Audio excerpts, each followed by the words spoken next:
He's not just another rock star. He's actually a symbol of culture in the same way that Marilyn Monroe isn't just another movie star. She embodies a time, a place, a sensibility, a symbology, really.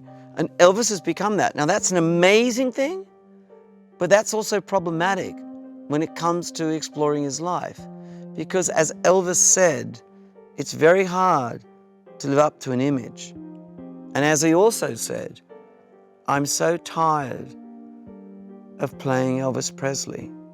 So our mission, and Austin went on an extraordinary 3-year journey to do this, was to discover the human being. Is he to be trusted? Well, any telling of anyone's life is only somebody's telling. It's only somebody's point of view. And so our convention, I think, having Parker tell it, means that, I mean, I've spoken to so many. And if you speak to, if you get the stories from someone who knew him in the Comeback Special, or someone who was in the group that was around him, they're going to remember it from their point of view. And so Parker tells it from his point of view. And that allows us to, I think, make choices for the bigger idea. And I think the bigger idea, and I think it's a very American reality, is that it's called show business. And that Elvis was an incredible artist, no matter which way you look at it. But there's also the business side of it. And when they work together, things flourish.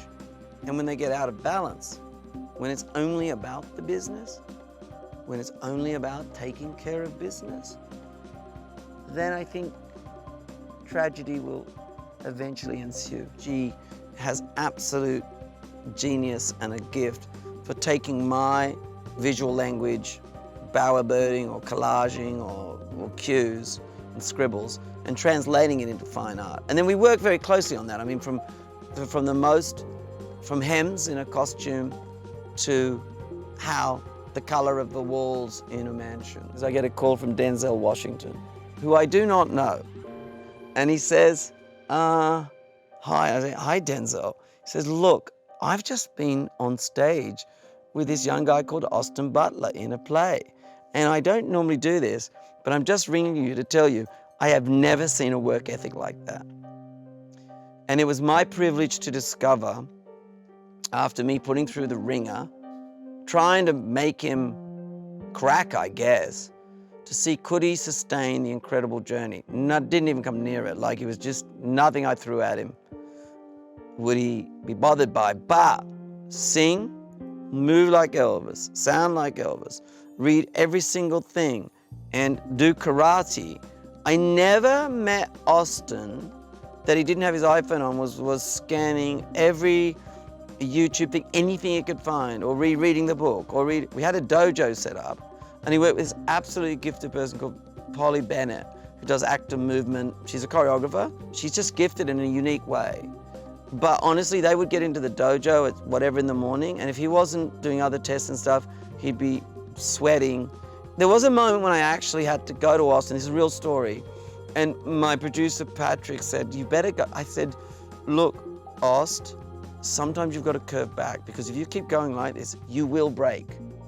And he was like, sure, yeah. He's the most lovely person. Yeah, absolutely. As soon as I walked out, he was back at it. The exciting thing about Tom was, I think, he's so gifted at playing people that you love and admire, and that he's beloved by the country, by the world. But actors want to show you that they can play different notes on their instrument. And he's never really got to play the dark note, the scary note, the bass. It's a really, really delicate journey with Priscilla, because on the one hand, she's an icon in her own right. And yet she's always been at the center of the story, and she's had her own life, and she's done very significant things, and she did really good things for the estate.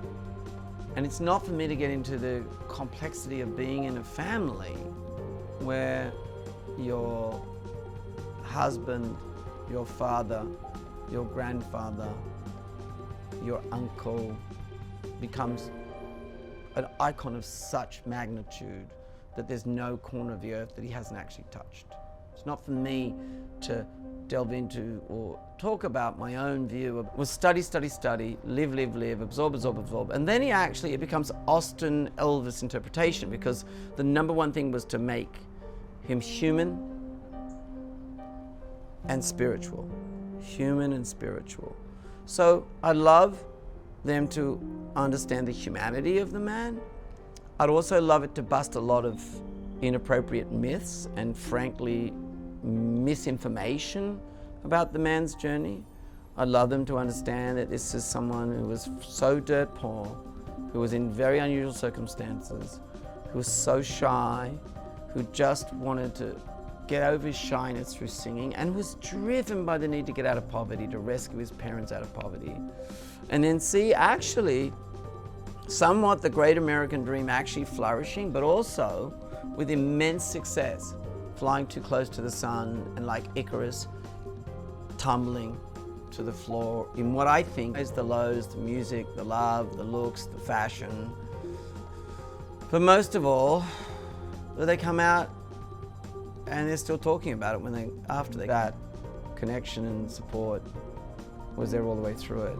So I had to find someone, a bit like Juliet actually, in Romeo and Juliet. I had to find someone who was a bit mature beyond their years, and Olivia is that. She's a very, very smart, she has real opinions, you know? And I love that. Anton Monstein, supervisor on this, Elliot, or the music team. I consider music, the script, and the visual language all as one.